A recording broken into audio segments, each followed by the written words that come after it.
Hi guys, today we are moving on to Unit 2. So we are going to be taking notes today on 6.1 integers and 6.2 comparing integers. By now you should understand the process and know that you are required to follow along with notes. So please make sure you have your notebook ready, something to write with, so you can follow along and have these to access later on when we are going over these concepts live in class. Okay, so let's go ahead and start off with our essential question for today. And that is, how can you represent numbers that are less than 0? And if you don't know, we are actually going to be talking about that today. So let's go ahead and get started. All right, so to begin, let's talk about what an integer is. So an integer is the set of whole numbers and their opposites. And when we say opposites, we basically mean negative numbers. So all of the numbers you guys have been exposed to so far have been on, when we're talking about this number line right here below, they have been on this side of the number line. And those are all positive numbers or positive integers. Now we're going to be expanding into this negative side, and these ones are called negative integers. So the set of whole numbers and their opposites, which are called integers, include all of these numbers. But I want to be specific in that these are whole numbers only. So these don't include fractions. These don't include decimals. They are only whole numbers. Okay, so all of the numbers on the number line there, and as they expand beyond left and right, are included in that set of integers. All right, so you guys are more familiar with these, but let's go ahead and talk about them a little bit more. So positive numbers. So in your math career so far, these are probably the numbers that you've been exposed to. And a positive number is a number greater than 0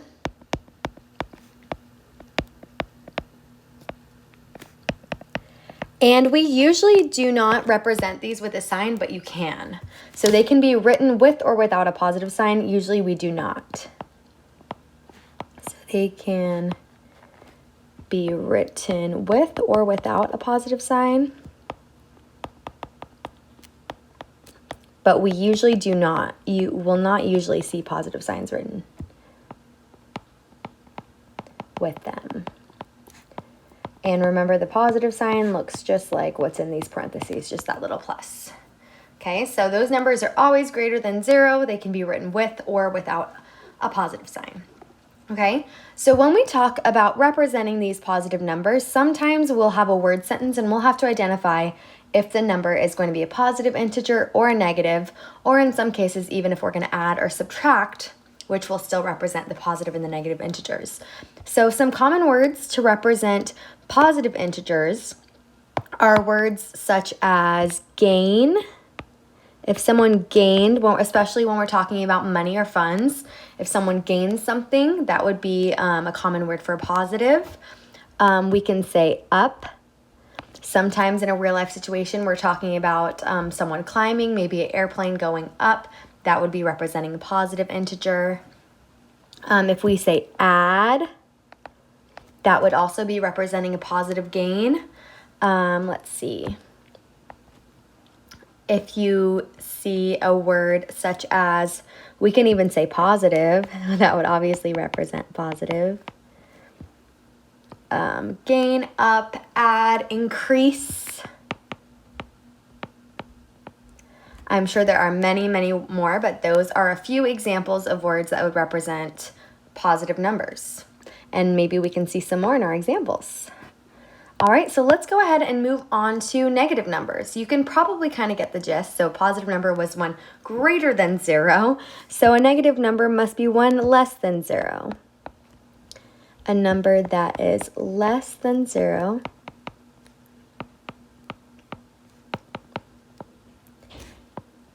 and these ones must be written with that negative sign. And so I'm going to put that in caps. Must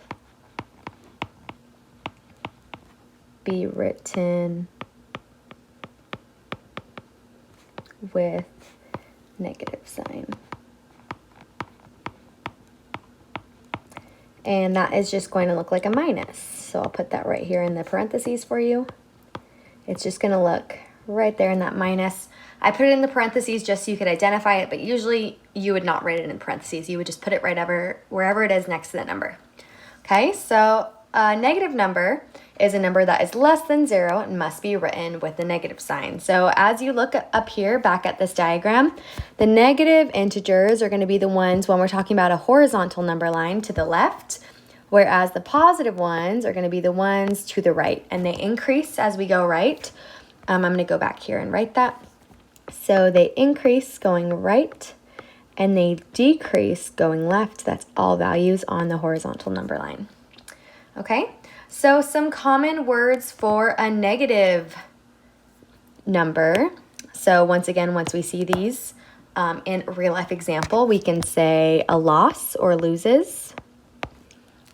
We can say down. We can say decrease. Oops. Decrease. Those are all examples of words that represent a negative. All right, so let's go ahead and take a look at these examples right here, and we're going to write a positive or a negative integer, and we're going to determine if a positive or a negative integer represents the situation, and then we're going to write one to represent that situation. Okay, so these examples right here below. So it says write a positive or negative integer that represents the situation, just how I had stated. All right, so let's go ahead and start off with this.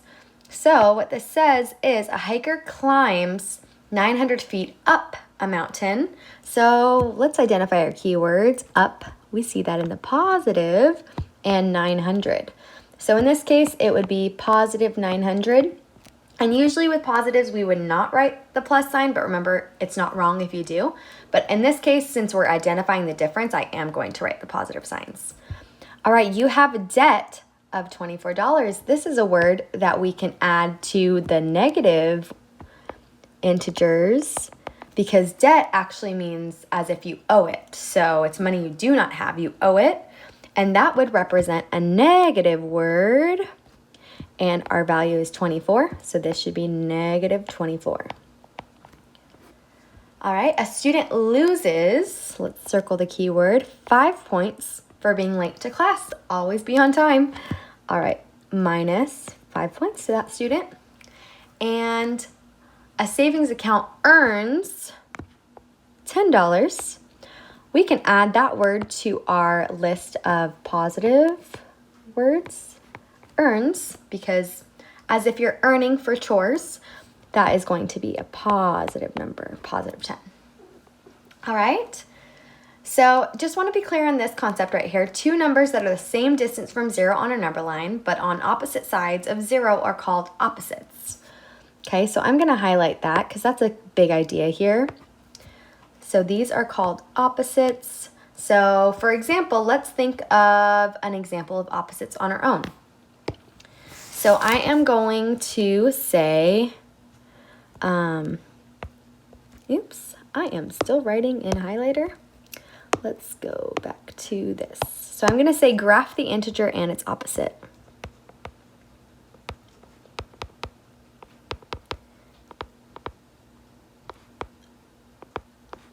So let's go ahead and try this out. And the value that we are going to have is going to be 2. So we're going to want to graph that integer and its opposite. So let's go ahead and draw a number line. I'm going to put 0 right in the center, and I'm going to go 1, 2. And remember, our values, when we go left, decrease. So I'm going to go -1, -2. And I am going to graph 2 right here by putting a little dot. And I'm also going to put a dot on -2. And you know, this is the integer and its opposites. They should be the same distances from 0 as long as you drew your scale right. And you see that they are. All right, so when you're asked to graph an integer and its opposite, all you do is basically draw a number line if it's not already there for you and put little dots on the point for the integer and the point of its opposite. Remember, the opposite will always just be the same whole number with a different sign. So 2, if it's positive, we put a negative, -2 and +2 are opposites. Okay, let's go ahead and move on with our lesson. And now we are moving on to section 6.2, which is actually comparing integers. So in this section, we will talk about which integers are greater and how to know when something is bigger or smaller. So this is similar to our diagram above when we talked about positive and negative integers. So positive integers, remember, we're going to be on the right of 0, and they keep increasing as you go right. Whereas negative are on the left, and they keep decreasing as you go left. So we also have something called a vertical number line. That's the one that goes up and down. And for a lot of people, this is easier for them to tell. So if you're 100 feet in the sky, obviously you're higher than 0 feet at sea level. So this one, as we go up, it increases. And as we go down, it decreases. Okay, but let's start to think about this because this is something that, at least when we get started, can be a common mistake because we think about the larger number and we're so used to, let's say, 6 being bigger than 2, but it's actually the opposite for negatives. So the way I remember it, I like to tie it back to a real life example, is that, let's say, for example, you're purchasing something. So when my husband and I were purchasing a house, the more negative things about the house, the worse the house got, right? If there, let's say, the door was broken and the garage opener didn't work and the sink faucet wasn't working, we don't want a house with all these negatives, right? The less negatives, the better. So I am just going to say the less negative, the greater the number.